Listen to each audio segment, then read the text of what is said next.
দেশের বিভিন্ন অঞ্চলে ২১ জুন রোববার দুপুরের মধ্যে দমকা হাওয়া ও বজ্রবৃষ্টির আশঙ্কার কথা জানিয়েছে আবহাওয়া অধিদপ্তর। এ পরিস্থিতিতে দেশের ১৪ জেলার নদীবন্দরকে ১ নম্বর সতর্ক সংকেত দেখানোর নির্দেশ দেওয়া হয়েছে। আবহাওয়া অধিদপ্তরের বিশেষ সতর্কবার্তা অনুযায়ী রংপুর, রাজশাহী, বগুড়া, টাঙ্গাইল, ময়মনসিংহ, ঢাকা, খুলনা, বরিশাল, পটুয়াখালী, নোয়াখালী, কুমিল্লা, চট্টগ্রাম, কক্সবাজার ও সিলেট অঞ্চলের উপর দিয়ে দক্ষিণ বা দক্ষিণ-পূর্ব দিক থেকে ঘন্টায় ৪৫ থেকে ৬০ কিলোমিটার বেগে অস্থায়ী ঝড়ো হাওয়া বয়ে যেতে পারে। এ সময় বৃষ্টি কিংবা বজ্রসহ বৃষ্টিপাতের সম্ভাবনাও রয়েছে।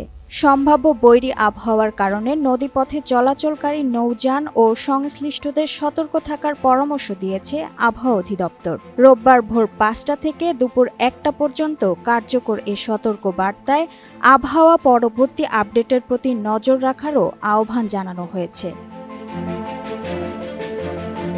Sadia Akhtar, Times today.